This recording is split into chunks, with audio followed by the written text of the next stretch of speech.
ನಮಸ್ತೆ. H N C ಲೈವ್ಗೆ ಸ್ವಾಗತ. ದಯಮಾಡಿ ಎಚ್ ಎನ್ ಸಿ ಲೈವನ್ನು ಸಬ್ಸ್ಕ್ರೈಬ್ ಮಾಡಿ, ಲೈಕ್ ಮಾಡಿ, ಶೇರ್ ಮಾಡಿ, ನಿಮ್ಮ ಸ್ನೇಹಿತರುಗಳಿಗೆ ಬಂಧುಗಳಿಗೆ ಸಬ್ಸ್ಕ್ರೈಬ್ ಮಾಡಲಿಕ್ಕೆ ಹೇಳಿ. 2006ರವರೆಗೆ ಜಗತ್ತಿನ ಏಕೈಕ ಹಿಂದೂ ರಾಷ್ಟ್ರ ಅದು ನೇಪಾಳ. ಈಗಿಲ್ಲ. ಅಲ್ಲಿವರೆಗೆ ಸುಮಾರು 240 ವರ್ಷ ರಾಜಪ್ರಭುತ್ವದಲ್ಲಿ ಆಡಳಿತಕ್ಕೆ ಒಳಪಟ್ಟಂತಹ ದೇಶ ಆಗಿತ್ತು ನೇಪಾಳ. ಅದು ಕೂಡ ಕೊನೆ ಆಯಿತು 2006ರಲ್ಲಿ. ಒಂದಷ್ಟು ಜನ ಪಾಪಿಗಳು ಸೇರಿಕೊಂಡು ಆ ಹಿಂದೂ ರಾಷ್ಟ್ರವನ್ನು ಸೆಕ್ಯುಲರ್ ದೇಶ ಅಂತೇಳಿ ಘೋಷಣೆ ಮಾಡಿದ್ರು, ರಾಜಪ್ರಭುತ್ವನ ಕೊನೆಗಾಣಿಸಿದ್ರು. ಏನೋ ಜನರ ಇಷ್ಟದ ರೀತಿಯಲ್ಲಿ ಜನರಿಂದ ಚುನಾಯಿತ ಆದಂತಹ ಡೆಮೊಕ್ರೆಟಿಕ್ ಸರ್ಕಾರ ಬಂತು. ಆದರೆ ಈಗ ಕೆಲವು ತಿಂಗಳಿಂದ ನಡೀತಿರ್ತಕ್ಕಂಥ ಹೋರಾಟಗಳು ನೋಡಿದ್ರೆ ಅಲ್ಲಿನ ಜನ ಅಕ್ಷರಶಃ ದಂಗೆ ಎದ್ದಿದ್ದಾರೆ. ನಮಗೆ ರಾಜಪ್ರಭುತ್ವವೇ ವಾಪಸ್ ಬೇಕು, ಡೆಮೋಕ್ರಸಿ ಬೇಡ, ನೇಪಾಳ ಮತ್ತೆ ಹಿಂದೂ ರಾಷ್ಟ್ರ ಆಗಬೇಕು ಅಂಥೇಳಿ ಇಡೀ ನೇಪಾಳದ ಜನ ರೊಚ್ಚಿಗಿದ್ದು ಬೀದಿಗಿಳಿದಿದ್ದಾರೆ. ಮತ್ತೆ ನೇಪಾಳ ಹಿಂದೂ ರಾಷ್ಟ್ರ ಆಗಬೇಕು, ಮತ್ತೆ ರಾಜಮನೆತನದ ಆಡಳಿತ ಬರಬೇಕು. ಇದೊಂಥರ ವಿಚಿತ್ರ ಅಲ್ವಾ? ಯಾಕೆ ಅಂತ ಹೇಳಿದ್ರೆ ಜಗತ್ತಿನ ಎಲ್ಲರಿಗೂ ಒಂದು ಕನಸಿರುತ್ತೆ, ನಮ್ಮದೇ ಸರ್ಕಾರ ಆಡಳಿತ ಬರಬೇಕು, ಡೆಮೋಕ್ರಸಿ ಇರಬೇಕು ಅನ್ನೋದು ಒಂದು ದೊಡ್ಡ ಕನಸು. ಆದರೆ ಡೆಮೋಕ್ರಸಿನೇ ಬೇಡ, ಮತ್ತೆ ರಾಜಪ್ರಭುತ್ವ ಬೇಕು ಅಂತಾರೆ ಅಂತ ಹೇಳಿದ್ರೆ ಈ 16-17 ವರ್ಷದಲ್ಲಿ ಇನ್ನೆಂತಹ ಸಂಕಷ್ಟಕ್ಕೆ ಈ ಸರ್ಕಾರಗಳು ಗುರಿ ಮಾಡಿದ್ದೇವೆ ಜನರನ್ನು. ಮುಂಚಿನಿಂದನೂ ಭಾರತದ ಜೊತೆಗೆ ಅವಿನಾಭಾವ ಸಂಬಂಧ, ಸಾಂಸ್ಕೃತಿಕವಾಗಿ, ಪಾರಂಪರಿಕವಾಗಿ. ಸತ್ಯಯುಗದಲ್ಲಿ ಆ ಭಾಗವನ್ನು ಸತ್ಯವತಿ ಅಂತ ಕರೀತಾಯಿದ್ರು. ಅದರ ಮೊದಲನೇ ರಾಜ ಮನುರಾಜ. ತ್ರೇತಾಯುಗದಲ್ಲಿ ನೇಪಾಳದ ಹೆಸರು ತಪೋವನ ಅಂತ ಹೇಳಿ. ದ್ವಾಪರ ಯುಗದಲ್ಲಿ ಮುಕ್ತಿ ಸೋಪನ್ ಅಂತ ಇದ್ರು, ಅಂದರೆ ಮುಕ್ತಿ ದೊರೆತಕ್ಕಂತಹ ಸ್ಥಳ ಅಂತ ಹೇಳಿ. ಎಲ್ಲ ಹಿಂದೂ ರಾಜರುಗಳೇ ನೇಪಾಳವನ್ನು ಆಳ್ತಾ ಇದ್ದಿದ್ದು. 12,000 ವರ್ಷಗಳ ಕೆಳಗೆ ಮಿಥಿಲ ರಾಜವಂಶ ಅಲ್ಲಿ ಆಳ್ತಾ ಇತ್ತು, ನಮ್ಮ ಸೀತಾಮಾತೆಯ ವಂಶ. ಅದಾದಮೇಲೆ 4ನೇ ಶತಮಾನದಿಂದ 8ನೇ ಶತಮಾನದವರೆಗೆ ಲಿಚ್ಚಾವಿ ಕಿಂಗ್ಡಮ್, ಅಂದರೆ ಈ ಜೈನ ಧರ್ಮದ ಸಂಸ್ಥಾಪಕ ಮಹಾವೀರದ್ರಲ್ಲ ಅವ್ರ ತಾಯಿ ವಿಶಾಲದೇವಿಯವರ ಮಂಥನ, ಅದು ಆಳ್ತು. ಈ ಭೂಭಾಗಕ್ಕೆ ನೇಪಾಳ ಅಂತ ಹೇಗೆ ಹೆಸರು ಬಂತು? ಅಲ್ಲಿ ನೇ ಅಂತಕ್ಕಂತಹ ಒಬ್ಬ ದೊಡ್ಡ ಮುನಿ ವಾಸವಾಗಿದ್ದರು.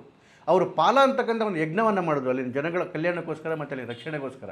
ಹಾಗಾಗಿ ನೇ ಅಂತಕ್ಕಂತಹ ಒಬ್ಬ ಸಾಧು ಪಾಲ ಅಂತಕ್ಕಂಥ ಯಜ್ಞವನ್ನು ಮಾಡಿದ್ದಕ್ಕೆ ಆ ಭಾಗಕ್ಕೆ ನೇಪಾಳ ಅಂತಕ್ಕಂಥ ಹೆಸರು ಬಂತು. 1769ರಲ್ಲಿ ಪೃಥ್ವಿರಾಜ ಶಾಹ ಅಂತಕ್ಕಂತಹ ದೊರೆ ಇಡೀ ನೇಪಾಳವನ್ನು ಒಂದುಗೂಡಿಸಿದ್ರು.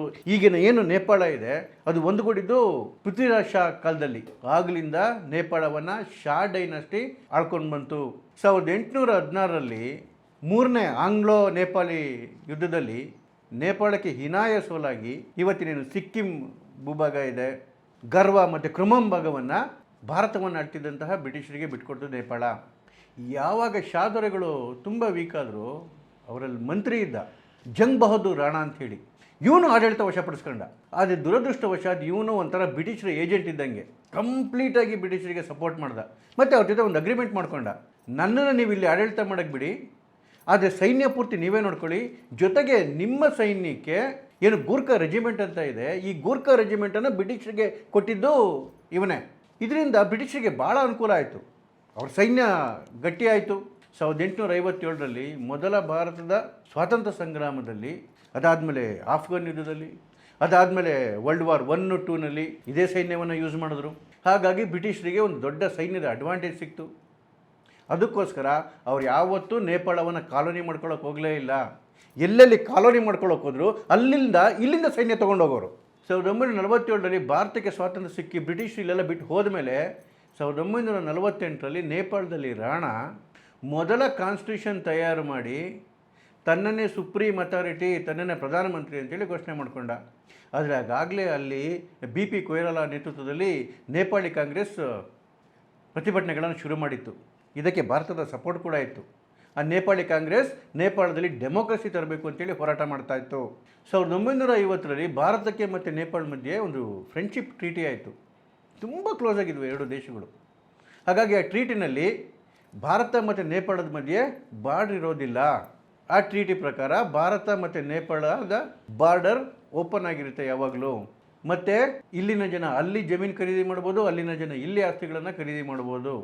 ಭಾರತದ ಆರ್ಮಿ ಕೂಡ ಅಲ್ಲೊಂದು ನೆಲೆ ಮಾಡಿಕೊಂಡಿತ್ತು. ಭಾರತ ಯಾವಾಗಲೂ ನೇಪಾಳಿಗೆ ಸಪೋರ್ಟಾಗಿ ನಿಂತ್ಕೊಂಡಿತ್ತು. ಯಾಕೆ ಅಂತ ಹೇಳಿದ್ರೆ ನೇಪಾಳದ ಸ್ಟೆಬಿಲಿಟಿ ಭಾರತಕ್ಕೂ ಕೂಡ ಭಾಳ ಇಂಪಾರ್ಟೆಂಟ್ ಆಗಿತ್ತು. ಈ ಕಡೆ ಪ್ರಜಾಪ್ರಭುತ್ವದ ಪ್ರತಿಭಟನೆಗಳು ಜಾಸ್ತಿ ಆದಾಗ ನೇಪಾಳದಲ್ಲಿ ಭಾರತದ ಮಧ್ಯಸ್ಥಿಕೆಯಲ್ಲಿ ಒಂದು ಟ್ರೀಟಿ ಆಯಿತು. ಏನು, ನೇಪಾಳಿ ಕಾಂಗ್ರೆಸ್ಸು, ಹಿಂದಿನ ಶಾದೊರೆ ಮತ್ತು ಈಗಿನ ರಾಣಾ ಮಧ್ಯದಲ್ಲಿ ಆ ರಾಣಾ ರೂಲರ್ನ ಅಲ್ಲಿಂದ ಕಿತ್ತಾಕಿದ್ರು. ಮತ್ತೊಮ್ಮೆ ಕಾನ್ಸ್ಟಿಟ್ಯೂಷನಲ್ಲಿ ಅಮೆಂಡ್ಮೆಂಟ್ ಮಾಡಿ ಕಾನ್ಸ್ಟಿಟ್ಯೂಷನಲ್ ಮೊನಾರ್ಕಿಯನ್ನು ಇಂಟ್ರೊಡ್ಯೂಸ್ ಮಾಡಿದ್ರು. ಏನು ಕಾನ್ಸ್ಟಿಟ್ಯೂಷನ್ ಮೊನಾರ್ಕಿ? ಈಗ ಇಂಗ್ಲೆಂಡಲ್ಲಿ ಇದೆಯಲ್ಲ, ರಾಜಪ್ರಭುತ್ವವೂ ಇರುತ್ತೆ, ಆದರೆ ಆಡಳಿತ ಪೂರ್ತಿ ಜನರಿಂದ ಚುನಾಯಿತರಂತಹ ಸರ್ಕಾರದಲ್ಲಿರುತ್ತೆ. ಆದರೆ ನೇಪಾಳದಲ್ಲಿ ಇನ್ನೊಂದು ವಿಶೇಷ ಏನು ಅಂತ ಹೇಳಿದ್ರೆ, ಇಲ್ಲಿನ ರಾಜನಿಗೂ ಕೂಡ ಅನೇಕ ಹಕ್ಕುಗಳಿರ್ತಿತ್ತು. ಅಂದರೆ ಈಗ ಆರ್ಮಿ ಅದು ರಾಜ್ಯನ ಕಂಟ್ರೋಲಲ್ಲೇ ಇರ್ತಿತ್ತು. ಜೊತೆಗೆ ದೊರೆಯಾಗಿ ತ್ರಿಭುವನ್ ಅವರನ್ನು ಪಟ್ಟಾಭಿಷೇಕ ಮಾಡಿದ್ರು. ಆದರೆ ದುರದೃಷ್ಟವಶಾತ್ 1955ರಲ್ಲಿ ತ್ರಿಭುವನ್ ಅವರು ತೀರ್ಕೊಂಡ ಮೇಲೆ ರಾಜ ಮಹೇಂದ್ರ ಆಡಳಿತಕ್ಕೆ ಬಂದ.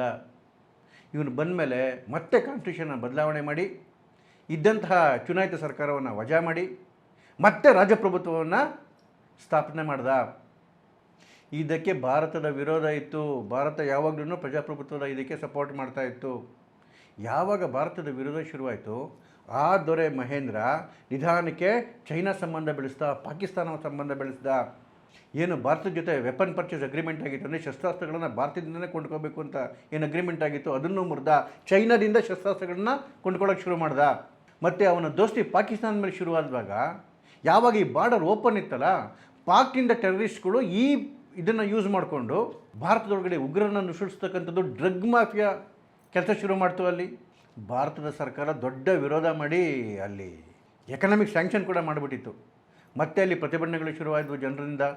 1990ರಲ್ಲಿ ಮತ್ತೆ ಏನು ಆಗಿನ ರಾಜ ಪೊಲಿಟಿಕಲ್ ಪಾರ್ಟಿಗಳ ಮೇಲೆ ಬ್ಯಾನ್ ಹಾಕಿದ್ದ, ಆ ಬ್ಯಾನನ್ನು ತೆಗೆದು ಮತ್ತೆ ಕಾನ್ಸ್ಟಿಟ್ಯೂಷನಲ್ ಮೊನಾರ್ಕಿ ಅಸ್ತಿತ್ವಕ್ಕೆ ಬಂತು, ಸರ್ಕಾರ ಮತ್ತು ರಾಜಪ್ರಭುತ್ವ. ಆದರೆ ಇಷ್ಟು ವರ್ಷ ಏನು ಚೈನಾದ ಸವಾಸ ಮಾಡಿದ್ನಲ್ಲ ಆ ರಾಜ, ಅದರ ಸೈಡ್ ಎಫೆಕ್ಟ್ಗಳು ಕಾರಣಕ್ಕೆ ಶುರುವಾಯಿತು. ಚೈನಾದ ಇನ್ಫ್ಲೂಯೆನ್ಸು ಭಾಳ ಜಾಸ್ತಿ ಆಗಿಬಿಟ್ಟಿತ್ತು ನೇಪಾಳದಲ್ಲಿ. ಕಮ್ಯುನಿಸ್ಟ್ಗಳು ಎದ್ದು ಕೂತಿದ್ರು, ಮಾವೋವಾದಿಗಳು ಬೆಳೆದುಬಿಟ್ಟಿದ್ರು, ಕಮ್ಯುನಿಸ್ಟ್ ಪಕ್ಷ ಬಲಿಷ್ಠ ಆಗ್ತಾ ಹೋಗಿತ್ತು. 1991ರಷ್ಟೊತ್ತಿಗೆ communist party second largest party ಆಗೋಗಿತ್ತು. 2 ಸರ್ಕಾರಗಳು ಬದಲಾವಣೆ ಆದವು. ಮಾವೋವಾದಿಗಳು ವಿಪರೀತ ಬೆಳೆದುಬಿಟ್ರು. ಕೇವಲ 9 ವರ್ಷದಲ್ಲಿ ನೇಪಾಳದ 75 ಜಿಲ್ಲೆಗಳಲ್ಲಿ 22 ಜಿಲ್ಲೆಗಳ ಕಂಪ್ಲೀಟ್ ಕಂಟ್ರೋಲು ಮಾವೋಗಳ ಕೈಯಲ್ಲಿತ್ತು. ಸುಮಾರು 17,000 ನಾಗರಿಕರ ಮಾರಣ ಹೋಮ ಆಗಿತ್ತು. 2005ರಲ್ಲಿ ಶಾದೊರೆ ಎಮರ್ಜೆನ್ಸಿಯನ್ನು ಲಾಗು ಮಾಡಿದ್ರು. 2006ರಲ್ಲಿ ದೊರೆ ಮೇಲೇ ಪ್ರತಿಭಟನೆಗಳು ಶುರುವಾಯಿತು. ದೊಡ್ಡ ಮಟ್ಟಕ್ಕೆ ಹೋಯಿತು ಪ್ರತಿಭಟನೆ. 2006ರಲ್ಲಿ ರಾಜಪ್ರಭುತ್ವದ ಕೊನೆಯಾಯಿತು. 2008ರಿಂದ ನೇಪಾಳದ ಡೌನ್ಫಾಲ್ ಸ್ಟಾರ್ಟ್ ಆಯಿತು. ಕೇವಲ 16 ವರ್ಷದಲ್ಲಿ 10 ಸರ್ಕಾರಗಳು ಬಂದು ಹೋದವು. ಒಟ್ಟು 7 ಬಾರಿ ಕಾನ್ಸ್ಟಿಟ್ಯೂಷನ್ ಅಮೆಂಡ್ಮೆಂಟ್ಗಳಾಯಿತು, ತಿರ್ಚಲಾಯಿತು. ಕಮ್ಯುನಿಸ್ಟ್ ಪಕ್ಷಗಳ ಕಪಿ ಮುಷ್ಟಿನಲ್ಲಿ ಇಡೀ ನೇಪಾಳ ನಲಗೋಯ್ತು. ಜೊತೆಗೆ ದೇಶದ ಎಕಾನಮಿ ಕಂಪ್ಲೀಟಾಗಿ ಹಳ್ಳ ಹಿಡಿತು. ಎಕ್ಸ್ಪೋರ್ಟ್ ಅಂತೂ ಇಲ್ಲವೇ ಇಲ್ಲ, ಎಲ್ಲವೂ ಇಂಪೋರ್ಟ್ ಮೇಲೇ ಡಿಪೆಂಡ್ ಆಗಬೇಕು. ಇನ್ಫ್ಲೇಷನ್ ರೇಟು 2%ಇಂದ 7.7%ಗೆ ಹೋಯಿತು. ದೇಶ ದಿವಾಳಿ ಆಗ್ತಾ ಹೋಯಿತು. ಯಾವಾಗ ಚೈನಾ ಪ್ರಭಾವ, ಕಮ್ಯುನಿಸ್ಟರ ಪ್ರಭಾವ ದೇಶದ ಮೇಲೆ ಜಾಸ್ತಿ ಆಗ್ತಾ ಹೋಯಿತು, ಆಗಲಿಂದ ಕ್ರಿಶ್ಚಿಯನ್ ಕನ್ವರ್ಷನ್ ಜಾಸ್ತಿ ಆಗ್ತಾ ಹೋಯಿತು. ನೇಪಾಳದಲ್ಲಿ ಜನರಿಗಿದ್ದಂತಹ ಬಡತನ ಮತ್ತು ಏನು ನ್ಯಾಚುರಲ್ ಕಲಾಮಿಟೀಸ್ ಆಗ್ತಾಯಿತ್ತು, ಇವೆಲ್ಲವನ್ನು ಉಪಯೋಗಿಸ್ಕೊಂಡು ಕ್ರಿಶ್ಚಿಯನ್ ಮಿಷನರಿಗಳು ಯಥೇಚ್ಛವಾಗಿ ಕೆಲಸ ಶುರು ಮಾಡಿದ್ರು. ಹೇಗೆ ಎಗ್ಗಿಲ್ಲದೆ ಕನ್ವರ್ಷನ್ ನಡೀತು ಅಂದರೆ ನೋಡಿ, 1951ರಲ್ಲಿ ಒಬ್ಬ ಕ್ರಿಶ್ಚಿಯನ್ ನೇಪಾಳದಲ್ಲಿ ಇರಲಿಲ್ಲ, 0 ಇತ್ತು ಕ್ರಿಶ್ಚಿಯನ್ನರ ಸಂಖ್ಯೆ. 1961ರಲ್ಲಿ ಕೇವಲ 458 ಇತ್ತು. ಇದು 2011ರಷ್ಟೊತ್ತಿಗೆ 3,76,000 ಆಯಿತು. 2022ರಷ್ಟೊತ್ತಿಗೆ 5,45,000. ಅಂದರೆ 10 ವರ್ಷದಲ್ಲಿ 68% ಜಾಸ್ತಿ ಆಯಿತು. ಇವತ್ತು ಎಲ್ಲಿ ನೋಡಿದ್ರು ಕ್ರಿಶ್ಚಿಯನ್ ಹಾವಳಿ. ನೋಡಿ, ಉದಾಹರಣೆಗೆ 2007ಕ್ಕೆ ಅಂದರೆ ಕಮ್ಯುನಿಸ್ಟ್ ರೂಲ್ ಬರೋದಕ್ಕೆ ಮುಂಚೆ ಒಂದು ಮಕ್ವಾನ್ಪುರ ಅಂತ ಜಿಲ್ಲೆಯಲ್ಲಿ ಕೇವಲ 200 ಚರ್ಚ್ ಇದ್ದರೆ 10 ವರ್ಷದಲ್ಲಿ 1,000 ಚರ್ಚ್ಗಳಾಗಿದೆ. 2015ರಲ್ಲಿ ಭೀಕರವಾದ ಭೂಕಂಪ ಆದಾಗ ಅವ್ರಿಗೆ ಸಹಾಯ ಮಾಡೋ ನೆಪದಲ್ಲೋಗಿ ಚೆನ್ನಾಗಿ ಕನ್ವರ್ಷನ್ಗಳು ಮಾಡಿದ್ರು. ಅದಾದಮೇಲೆ ಕೊರೋನಾ ಟೈಮಲ್ಲೂ ಅಷ್ಟೇನೆ. ಜೊತೆಗೆ ಈ ಇಸ್ಲಾಮಿಸ್ಟ್ ಆರ್ಗನೈಸೇಷನ್ಗಳು ಮತ್ತು ಇಸ್ಲಾಮಿಸ್ಟ್ NGOಗಳು ಇನ್ನು ಇಂಡಿಯಾ ನೇಪಾಳ ಬಾರ್ಡರ್ ಇದೆಯಲ್ಲ, ಇಲ್ಲಿ ವಿಪರೀತ ಕನ್ವರ್ಷನ್ ಮಾಡೋಕ್ಕೆ ಶುರು ಮಾಡಿದ್ರು. ಏನು ಮದೇಶ್ ಅಂತ ಏರಿಯಾ ಇದೆ, ಇಲ್ಲಿ ಎಗ್ಗಿಲ್ದೆ ಕನ್ವರ್ಷನ್ ನಡೀತು ಇಸ್ಲಾಂ ಧರ್ಮಕ್ಕೆ. ಕನ್ವರ್ಸೋಕ್ಕೆ 2018ರಲ್ಲಿ ಆಂಟಿ ಕನ್ವರ್ಷನ್ ಲಾ ತಂದರು. ನೋಡಿ, ಇಲ್ಲಿವರೆಗೂ ಒಬ್ಬರೂ ಕೂಡ ಕನ್ವಿಕ್ಟ್ ಆಗಿಲ್ಲ ಅದರಲ್ಲಿ. ಅದರ ಅರ್ಥ ನೇಪಾಳದ ಕಮ್ಯುನಿಸ್ಟ್ ಸರ್ಕಾರ ಕನ್ವರ್ಷನ್ ಮಾಫಿಯಾಗೆ ಡೈರೆಕ್ಟಾಗಿ ಸಪೋರ್ಟ್ ಮಾಡ್ತಾ ನಿಂತ್ಕೊಂಡಿತ್ತು.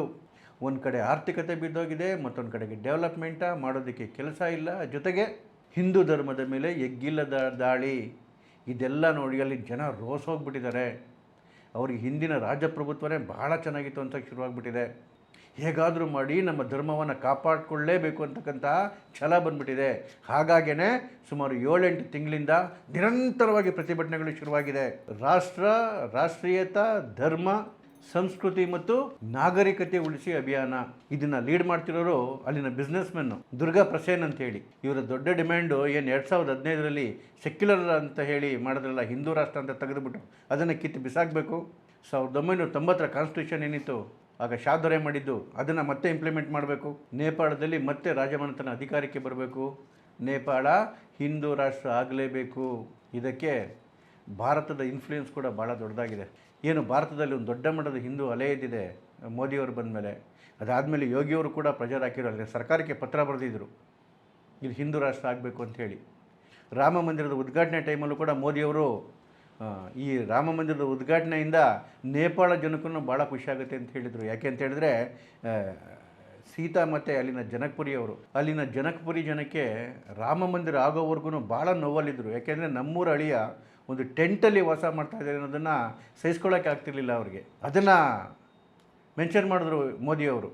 ನೇಪಾಳ ಅಲ್ಲಿ ಹಿಂದೂ ಧರ್ಮ ಈ ಮಟ್ಟದಲ್ಲಿ ಹಾಳಾಗೋಗೋದಕ್ಕೆ ಭಾರತದ ಕಾಂಗ್ರೆಸ್ ಸರ್ಕಾರಗಳು ಕೂಡ ಕಾರಣ. 2008ರಲ್ಲಿ ಅಲ್ಲಿ ಕಮ್ಯುನಿಸ್ಟ್ ಆಡಳಿತ ಬರೋದಕ್ಕೂ ಕೂಡ ಇದೇ UPA ಸರ್ಕಾರ ನೇರವಾಗಿ ಕಾರಣ. ಅವರ ಸಪೋರ್ಟಿಂದನೇ ಬಂದಿದ್ದು.